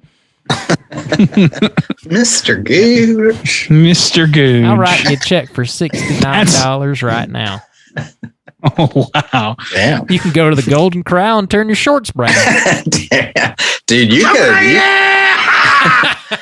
That's you one could nacho. live off you could live for a while off the old Golden Crown for $69. You just never leave. You just sleep in the bathroom. Excuse me, I paid my $1.50 and I intend to eat everything in this building. $1.50. I need more fried chicken, damn it. Where the fuck are the Sunday toppings? The brownest Popcorn shorts. Popcorn and shrimp, man, guy. Where's the prime rib that looks like something out of a Beggin' Strips bag? The seafood is prime rib, popcorn shrimp, and a slice of cardboard misused in this particular case.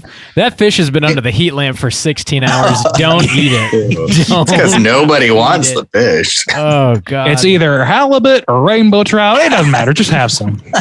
I'll have some of the yellow. Just drown it in the tartar. You'll be fine. The yellow. I'll take some of the yellow. Oh, man. What? That's from Vegas Vacation. Vegas Vacation. Yeah, I almost referenced club. that earlier, but this is a better way of coming back. Some of the yellow. I have some of the yellow. That's a great line by a psychotic actor. It's just slop. It's straight. It's gruel. It's nothing. It's like the yellow is definitely superior to the bright Smurf blue, though. Must contend that I would make the same choice. The bread pudding he gets is straight water. It is. Oh, shit. my Lord. Anyway, this is not the movie we're reviewing. Yeah. Watch Vegas Vacation if you haven't. Let's book this fucker. Yeah, Can we book this fucker? I think we got Book him, boys. naughty boy number one. He rates pretty high on the sand scale to my mind. Yeah, we got him. All right, boys, let's go ahead and let our hair down, relax a bit, and talk about what we've been watching this week. Hey gang, what you been watching? Randu, what have you been watching? I have had very little time on my hands this week, so I've only watched a couple things, at least of note. I definitely got a little King of the Hill in there or whatever, but largely what I watched, the two films I watched, one was Vivarium from, I believe, last year, maybe the year before. 2 years ago, at least. Yeah, I think at least 2. Well, was it pre-pandemic? Okay, it was in the last 5 years. yeah, 2 to 3, yeah. So that with Jesse Eisenberg and Imogen Poots. Yeah. And it was interesting. I would say that it is it just kind of peters out. I would argue. But man, I was getting animated reacting to some of the moments where I'm watching Imogen and Jesse Eisenberg have arguments in the course of the film, and I'm very much on Eisenberg's side, pretty much right out of the gate. I don't know. There's clearly a nuclear family conversation being had, but I don't know where it really lands exactly.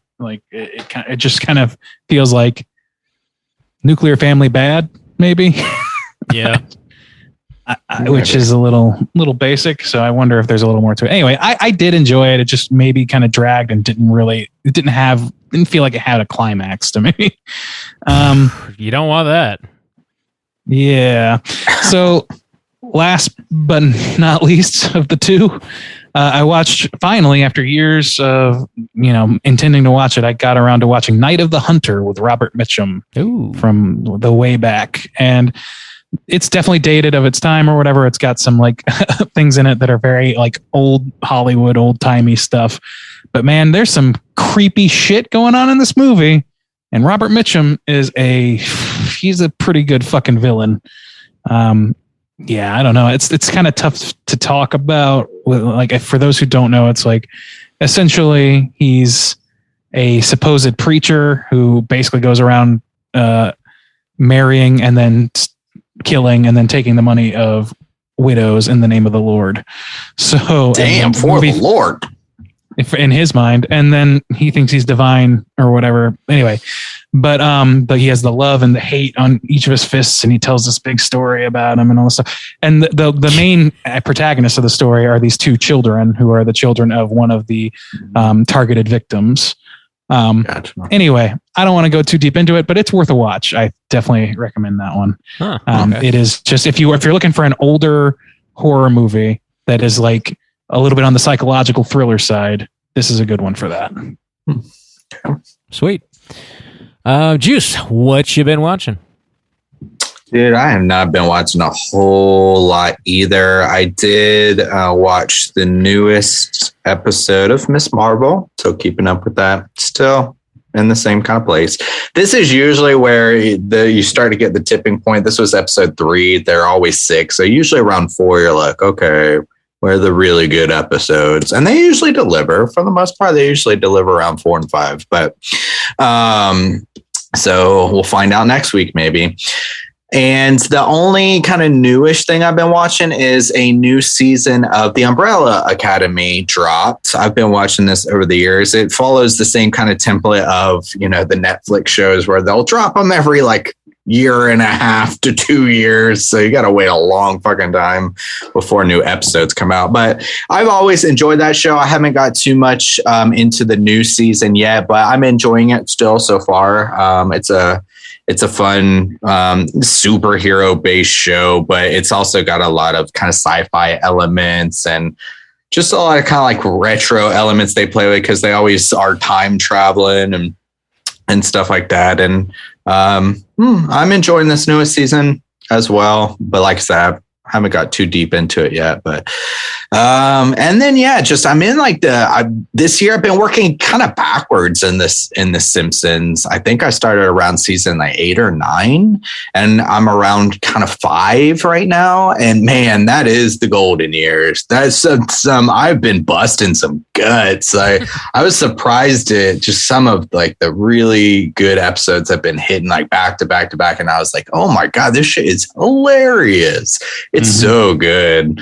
That like realm. And even I was surprised at how most of the episodes were still good around like 8 and 9. I was kind of surprised by that. But 5, there's still though is like a clear difference. 5 around there is so good. But yeah, that's it. That's all I've been watching. Robert, what have you been watching, my guy? Well, I checked out a movie called Watcher. It's a new release. This was one of the titles that played at the Overlook Film Festival. We were unable to watch it, though, because there's just so many other things going on at the same time. But this is on VOD now. You can rent it just about anywhere. And it's starring Micah Monroe from It Follows fame. And the guest, she and her boyfriend, they moved to Romania. They get like a really nice apartment. And it's got a huge window, like all down the side of it.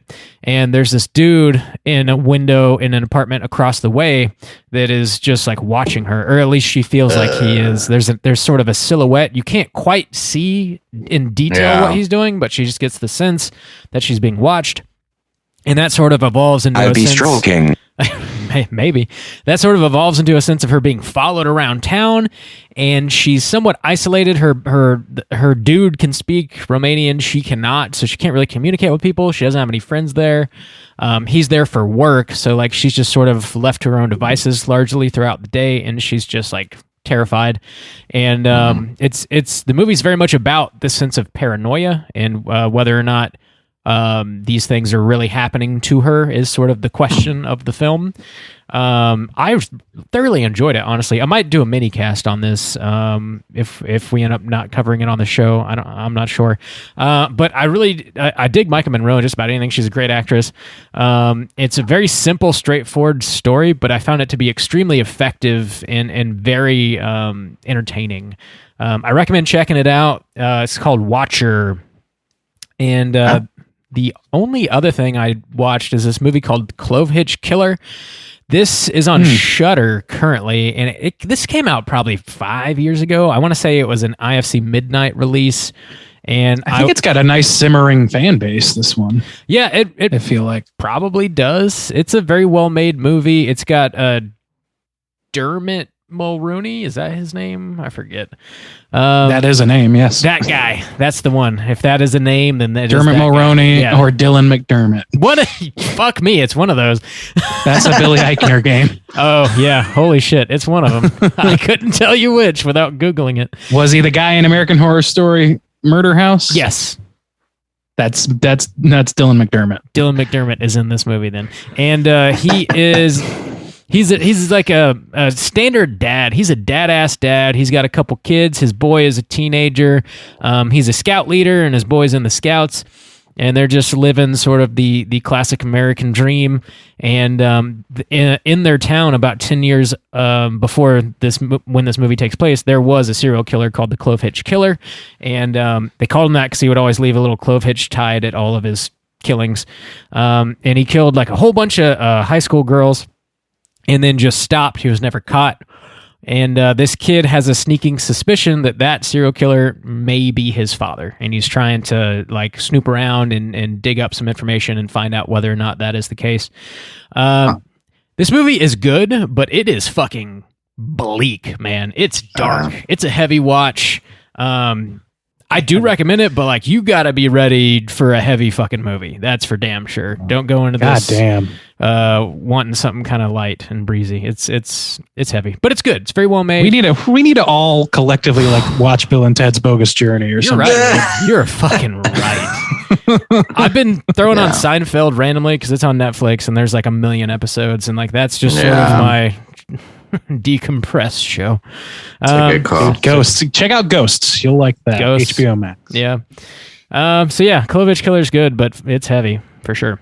That's really all I've been watching this week. Let's go and jump to our last segment of the show, which is, of course, our Hotline Screams. Hotline Scream.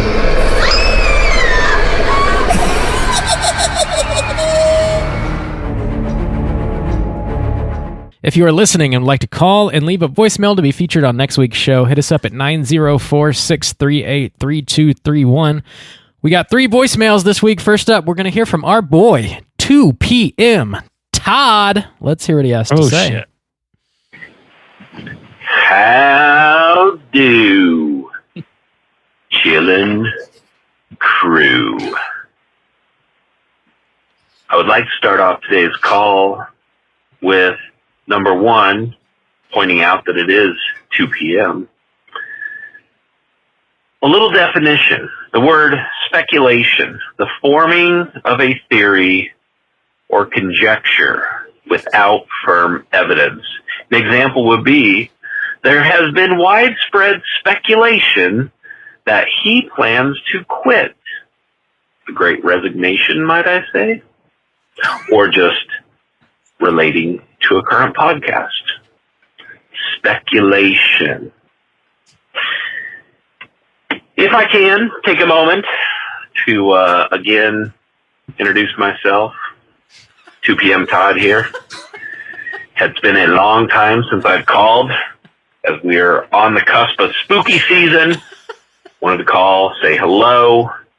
I've been enjoying all the podcasts, as always. I do expect 1 a.m. Wes to put a call in, because it's been a while for him also. High time. What am I looking forward to? I'm looking forward to Black Phone, or as the platform for Soju would be Neutral Phone, as we move that forward. And also, I'm looking forward to the new Jordan Peele movie, Nope. My question for you gentlemen, if you could take a movie that is not currently a horror movie and remake that movie into a horror movie, do you have any that you would do that with? I leave you with that question. Ponder on.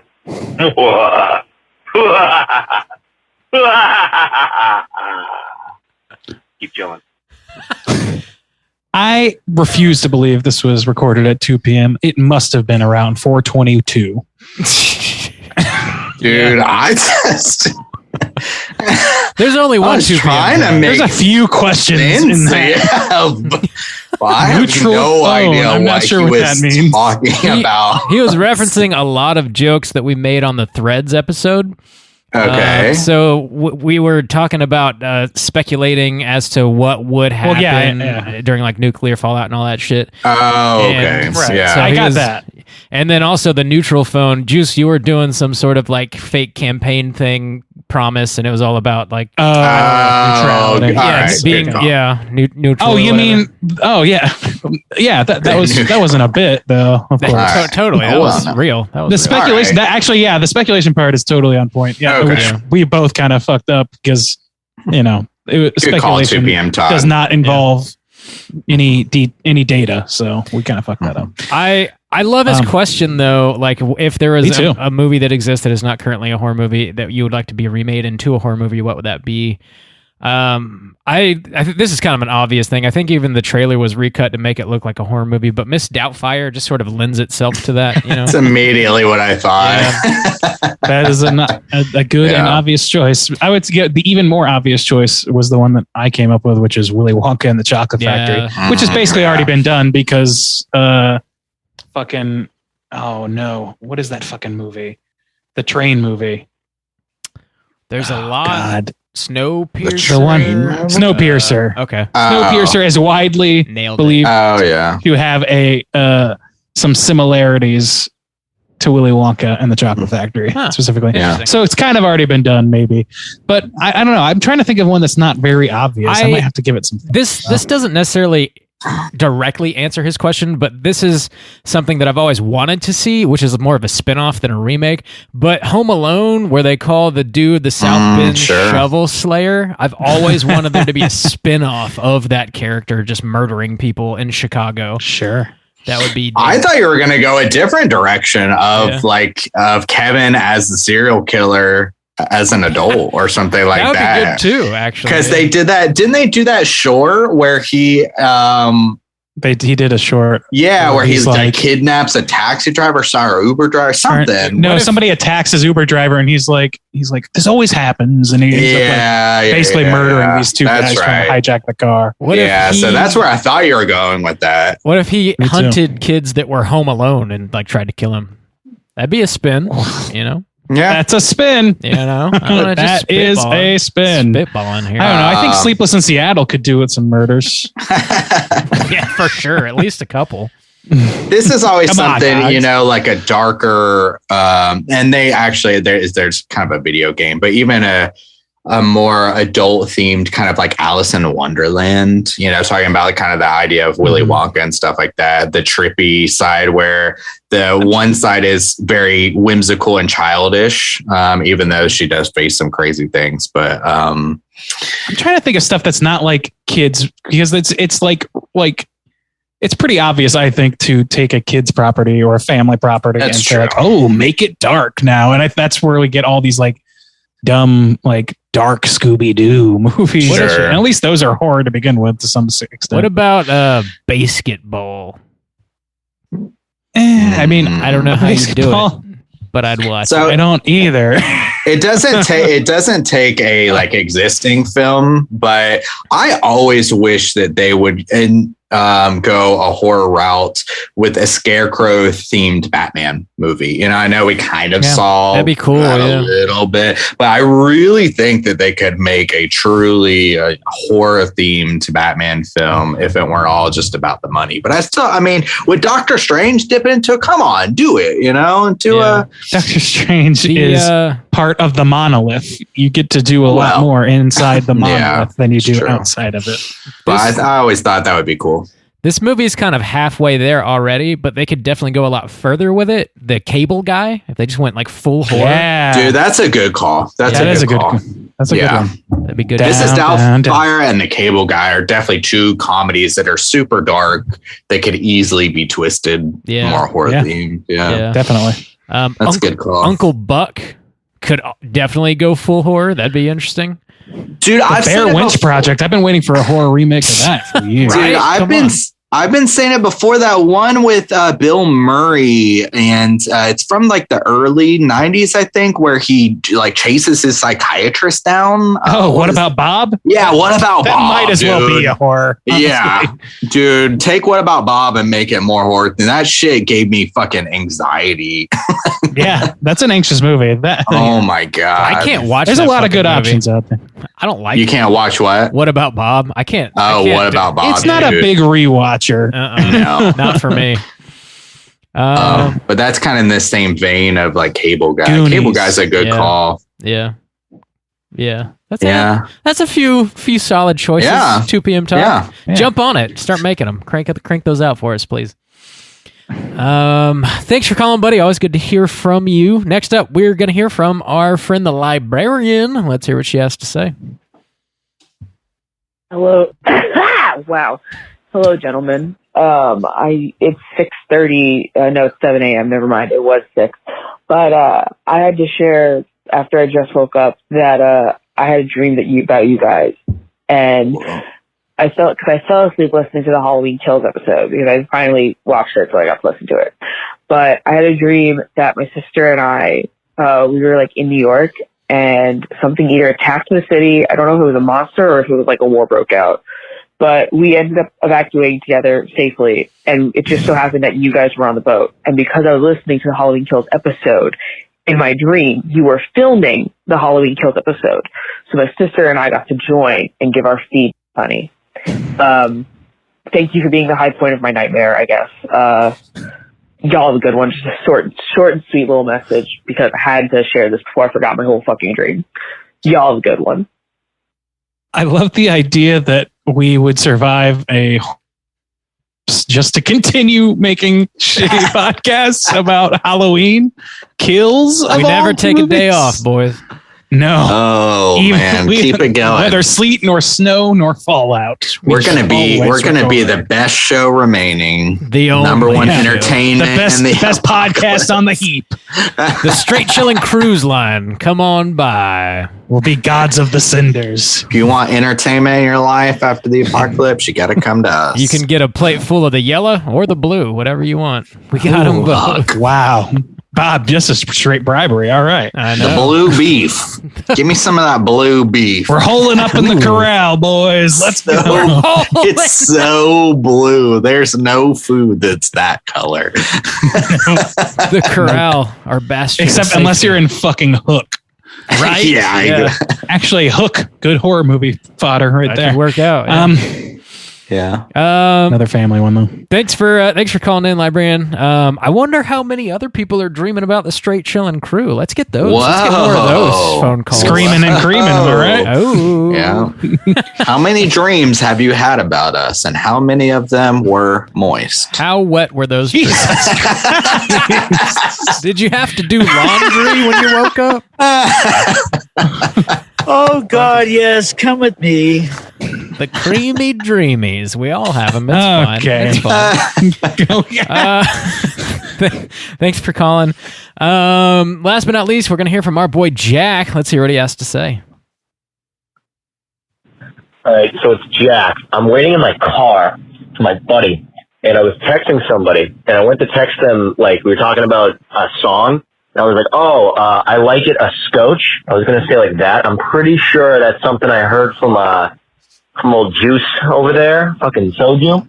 I don't know how to fucking spell that, and I'm sitting here, I'm like, scotch. And I don't even know where to start. So how do you spell that word that you say, and where did you get that word from? All right, later. That is something I And you even spell this? So I can spell scooch. I don't know if I can spell scotch. So, I think the actual word is skosh.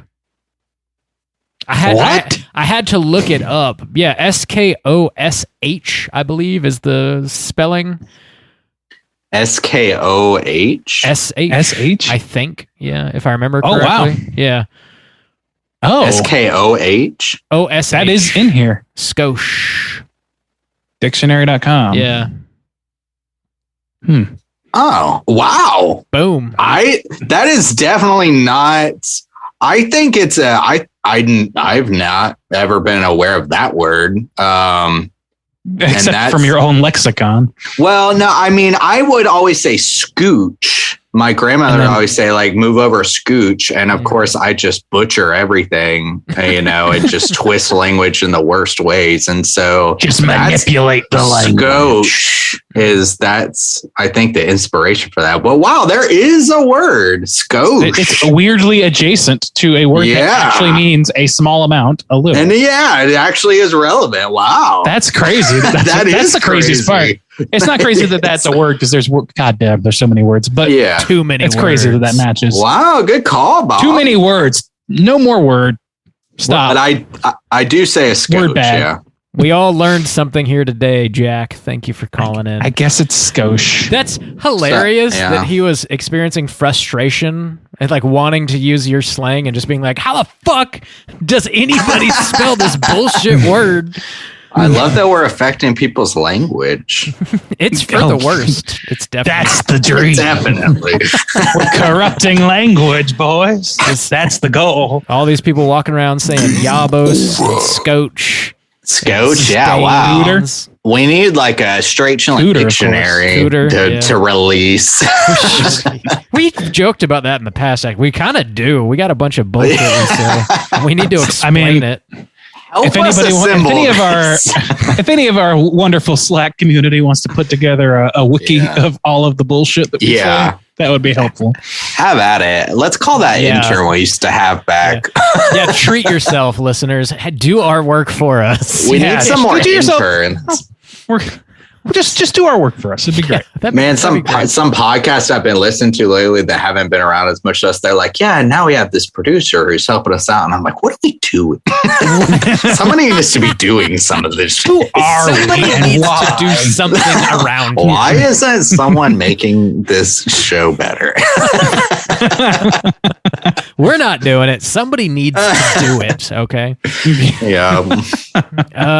Thanks for calling, Jack. Hopefully that gave you some clarification there, and you can now text freely amongst your friends. Again, if you guys want to call in to leave a voicemail to be featured next week, hit us up at 904-638-3231. Other than telling us about all of your wet dreams about the Straight Chillin' crew, you guys have any other prompts you want to throw out there? I like the prompt of the horror movie, turning a regular movie into a horror movie. Yeah. It's pretty that solid. is a great prompt. Yeah. We need this is a beautiful case, just like we described, of somebody doing our work for us. Thank you. Yeah, this is what we Thanks, Todd. We're busy. Crowdsourcing. Let's do it. That's the only way to thrive these days. Mm-hmm. So, yeah, let us know if there's a movie out there that should be remade in a horrific fashion, what that movie might be. 904-638-3231. That does it for us this week at Straight Chilling. We'll be back next week with a brand new show. As always, next week we're going to be talking about Stranger Things 4 in its entirety. Oh, boy. All 1,000 hours of it. Oh, thank no. God damn. Thank no. Thank no. Totally. Add that to the wiki. Thank no. So yeah, slam Stranger Things 4 into your eyeballs. Those last 2 episodes are dropping on the 1st of July. Get ready for next week's show. Until then, please rate, review, and subscribe to us on iTunes. Follow us on Twitter at STR8_chilling, on Instagram at Straight Chilling Podcast. You can send us an email through our website, straightchillingpodcast.com. If you want to join in on our daily Slack channel conversations, hit us up on one of our social media outlets, and I'll send you a link so you can do so. Don't forget about our Joe Bob Live Watch Party this Friday. And until next week, as always, all you mother truckers, please keep chilling.